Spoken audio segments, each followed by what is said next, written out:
Thanks very much. I see we're running early, so it's a small group here, so we'll go through the story. So we're going to talk about platinum group metals, notwithstanding our name. We're going to talk mostly about palladium.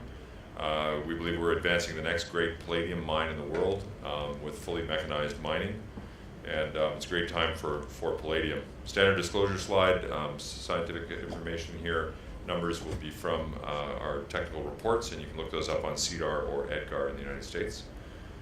Forward-looking statements, standard caution here that we will make forward-looking statements, and for U.S. investors, we're using the Canadian terminology around resources and reserves. So in terms of the overview, Waterberg is a very large palladium discovery that we made starting in late 2011, early 2012. It's now 26.1 million ounces of palladium, platinum, gold, and rhodium from 242 million tons at 3.38 grams per ton. That's in the M&I, with a significant base metal credit as well in copper and nickel. The definitive feasibility study is in progress. It's expected to be completed in Q2 2019 here. It's gone very well. We're working very closely with our partners, JOGMEC and Impala, and we're supported by a very good group of investors overall, including a South African investor here in Cape Town, Hoskin Consolidated, that's bought 15% of our stock. We see our deposit as very different than conventional mines in that it's fully mechanized, potentially low cost and very near surface. This is really what makes Waterberg different, is the thickness. This is a 13-story office building. A typical stope in our central super F is actually 60 meters thick, and that's me for comparison there at 1.85 meters. Compared to the Merensky Reef classic thickness, a good thickness on the Merensky would be about 1.2 meters. So this is thick, it can be bulk mechanized mined. It has a very unique palladium content, metal balance dominated by palladium, and it's 140 meters from surface. So a lot of the major producers are looking at things at 1,000 meters plus. This can be accessed with declines, and importantly, we have the right amount of base metals, not too much, not too little, and no chrome, so that's a penalty element in the smelter. I mentioned our partners, Impala. Most people here in South Africa know they're the second largest producer of platinum in the world. They did a lot of due diligence on us and they visited the property many times. They bought 15% of the project for $30 million in cash. Since the early discovery, we've been partners with JOGMEC, the Japanese state company. They currently hold 21.95% interest, and they have agreed to transfer 9.75 of that interest over to diversified trading company, Hanwha. And I mentioned Hoskin Consolidated as a South African investor in us. A couple of quick things about the performance on the metals. A lot of people talking about palladium, now one of the most valuable precious metals out there, more valuable than gold, outperformed platinum. And really the VW emission scandal is really the beginning of this story. We actually, as a company, I'll be honest with you, underestimated the impact of this story. It's really affected the diesel auto market in Europe, and that's rolled over the platinum price to a much lower. And at the same time, the growth in gasoline engines and the advent of hybrids has really picked up, and that's benefited palladium as the catalyst. I know there's a lot of discussion and a lot of questions today in our 15 meetings or so about substitution of platinum by platinum for palladium. A lot of people anticipating this and hoping that it will bring an increase in price in platinum. This may happen if the price differential sustains for a substantial length of time, but I think it's talking to the OEMs on the car side and some of the manufacturers of catalytic converters. This is not going to happen quickly. It takes a lot of engineering to redesign the catalyst, the exhaust system, where the catalyst sits, and it's going to take quite a while for it to happen. Our partners we've mentioned, Impala is the second largest producer of platinum, that we can leverage a lot of their operating expertise. We're working extremely closely with them on the feasibility, and it also offers a downstream solution for the project. So Impala has a first right of refusal against the concentrate offtake. And with this current interest in palladium, it is a very attractive concentrate, and it gives a market roadmap for where this metal is going. This is the current ownership structure. Impala at 15%, JOGMEC at 21%. Us and our empowerment partner together, directly and indirectly, we own 50.02%.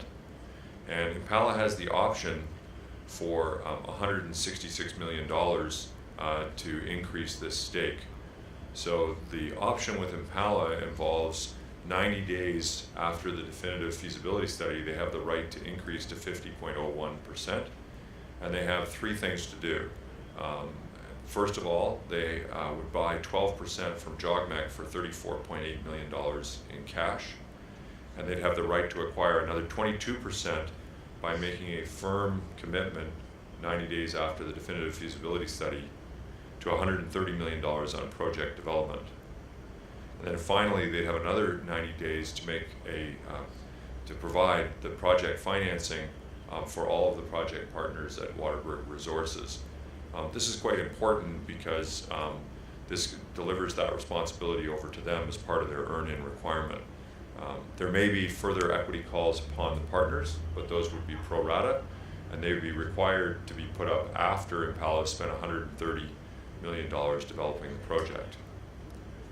This is what the definitive feasibility study design looks like.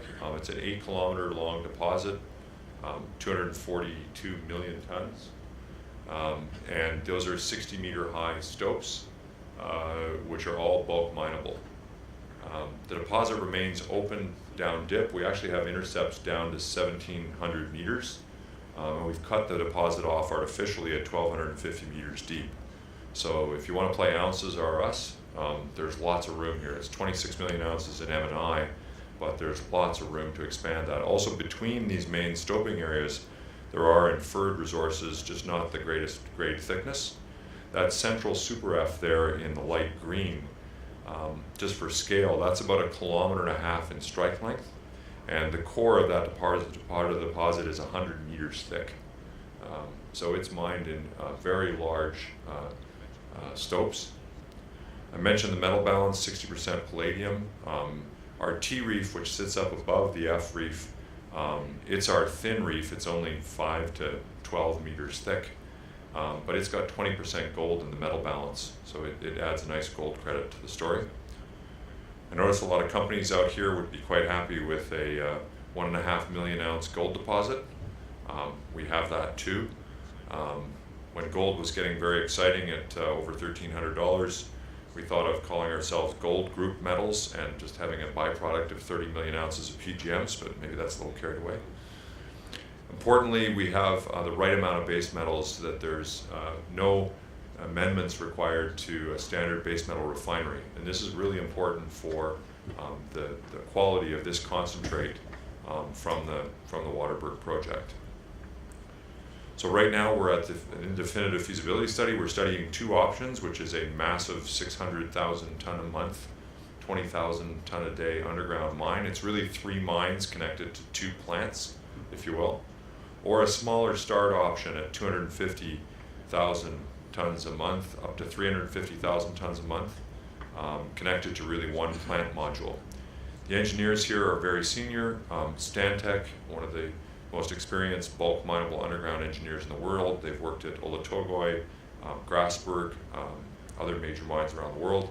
They're the underground design engineer for the mining.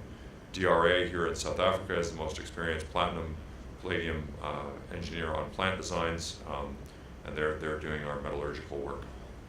Our mining rate was recently filed, and an environmental assessment process is underway. It's actually gone very well.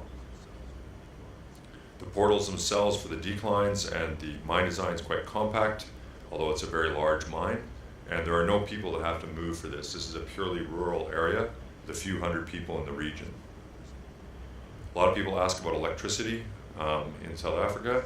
We have been elected for a self-build option to connect 70 kilometers to the existing transformer station to the south, and we're allocated in the overall Medupi power station, which is 4 gigawatts. So we should not have any problem with power, and the servitudes and environmental assessments for those power lines are already well in progress. A lot of people ask about water. In this region, there's a lot of groundwater, and we've had a very positive relationship with the Capricorn municipality on actually sharing water resources overall for the municipality. Interestingly, they drilled some very productive wells at 2 megaliters a day, and turned out, sadly, that water wasn't potable.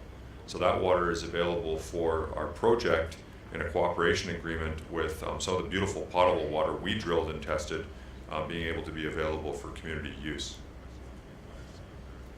We're listed on the NYSE American and we're the TSX in Toronto. We trade about $1.50 US a share. We do have some debt left over from our platinum mining work, and that debt is due in October 2019, but that's long after our feasibility study completion is planned and the election by Impala on our project. We also have $20 million in convertible debt, but that's not due until 2022. And as I mentioned at the outset, we're very pleased to have Hoskin Consolidated as a major shareholder, Franklin Templeton in California, and Liberty Metals in Boston is both a debt holder and a significant shareholder. So we've been supported all the way through this transition to a large palladium project by our major shareholders. This last slide is just a slide from Impala's restructuring presentation showing the change that's underway in the Rustenburg area with the close down of deeper shafts and looking at some of the better Rustenburg operations to continue, but then Waterberg sitting in the first quartile. This is from the Implats presentation. So we see this as a very significant change in South Africa, very exciting to develop palladium resources as a dominant deposit, and really a unique opportunity, and we think it's the best palladium deposit in the world. Thanks very much.